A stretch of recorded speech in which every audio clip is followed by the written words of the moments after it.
नई पारी की शुरुआत हमने की है, तो सब लोगों की ओर से धन्यवाद मिल रहा है।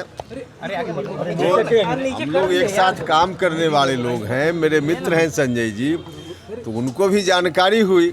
तो राजनीति में सब लोग हैं, मेरा कदम जिनको भी अच्छा लगा लोग धन्यवाद दे रहे हैं। जिसके साथ गठबंधन होगा हम बुलाकर आपको बताएंगे ना।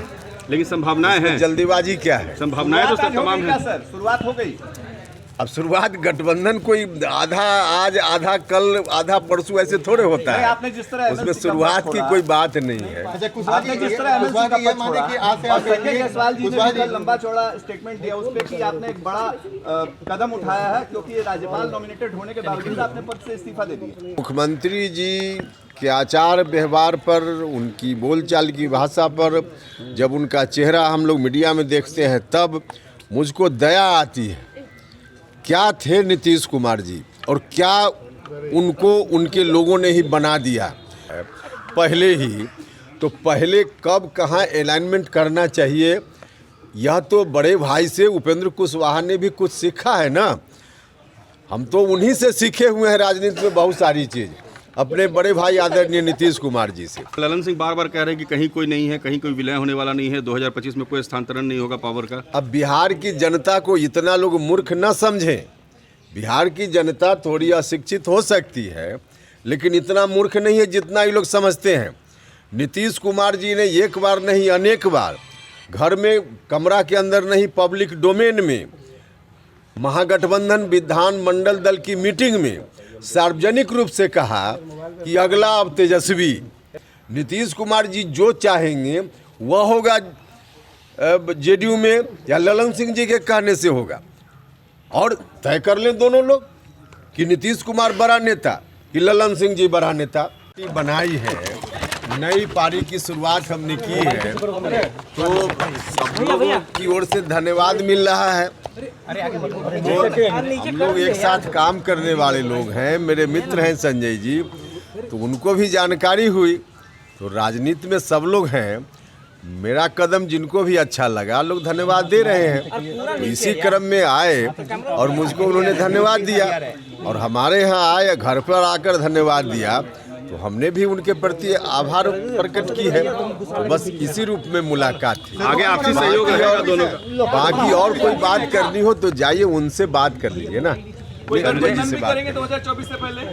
सर, क्या कोई आने वाले समय में गठबंधन हो सकता है बीजेपी के साथ? देखिए, अब जिसके साथ गठबंधन होगा हम बुलाकर आपको बताएंगे ना। लेकिन संभावनाएं हैं, जल्दीबाजी क्या है? संभावनाएं तो सर तमाम है सर, शुरुआत हो गई।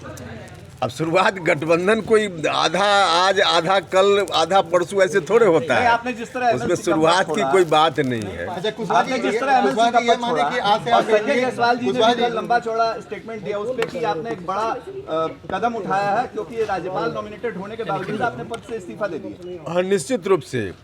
अब मुझको लगता था कि राजनीति में नैतिकता के लिए भी जगह होनी चाहिए, और हमने हमेशा ख्याल रखा है।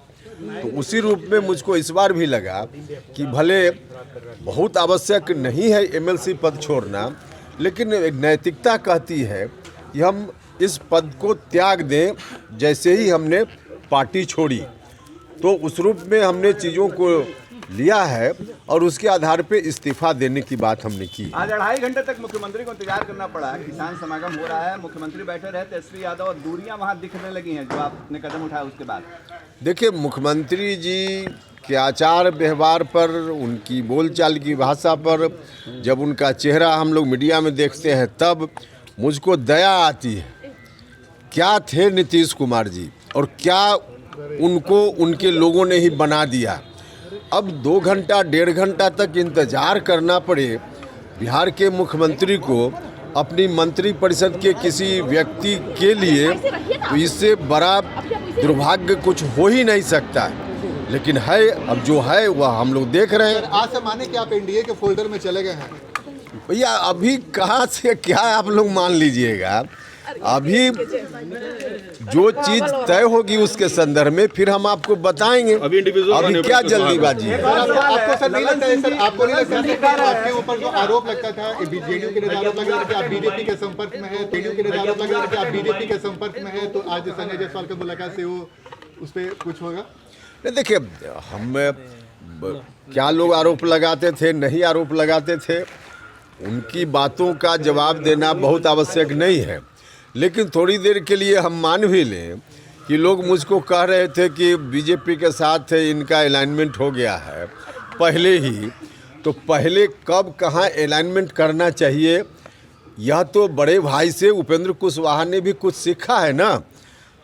हम तो उन्हीं से सीखे हुए हैं राजनीति में बहुत सारी चीज़, अपने बड़े भाई आदरणीय नीतीश कुमार जी से।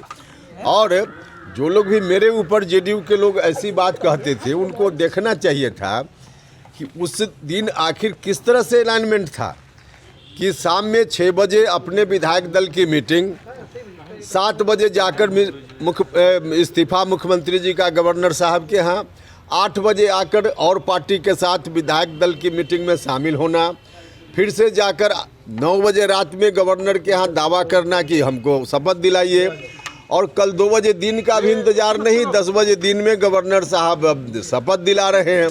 तो ये बिना अलाइनमेंट का होता था क्या?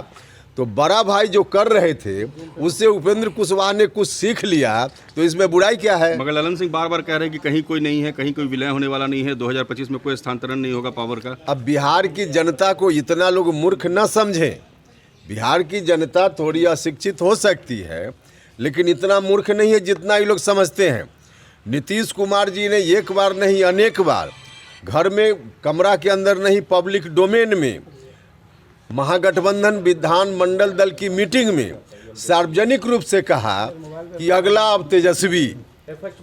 तो नीतीश कुमार जी बोल रहे हैं, और ललन सिंह जी जब से हमने इस इशू को उठाना शुरू किया है, जब से हमारा विरोध हुआ है, तब उनके ऊपर दबाव हुआ और घबराहट हो गई कि अब जनता खैर ठिकाना हमारा लगा देगी। तो उसके बाद से उनका बयान ललन जी का अलग आ रहा है। अरे भैया, जनता मूर्ख नहीं है। नीतीश कुमार जी जो चाहेंगे वह होगा जेडीयू में, या ललन सिंह जी के कहने से होगा। और तय कर लें दोनों लोग कि नीतीश कुमार बड़ा नेता कि ललन सिंह जी बड़ा नेता, और इसको भी थोड़ी देर तक मान भी लिया जाए। तो हम तो यह कहते भी रहे हैं कि नीतीश कुमार जी को इन लोगों ने अब ऐसी स्थिति में पहुंचा दिया जहां उनका कुछ नहीं चलता है। लेकिन इस विषय में सच यही है कि डील पक्की है, डील हो चुकी है। उपेंद्र कुशवाहा के कदम से घबराहट में ललन सिंह जी को ऐसा कहना पड़ रहा है।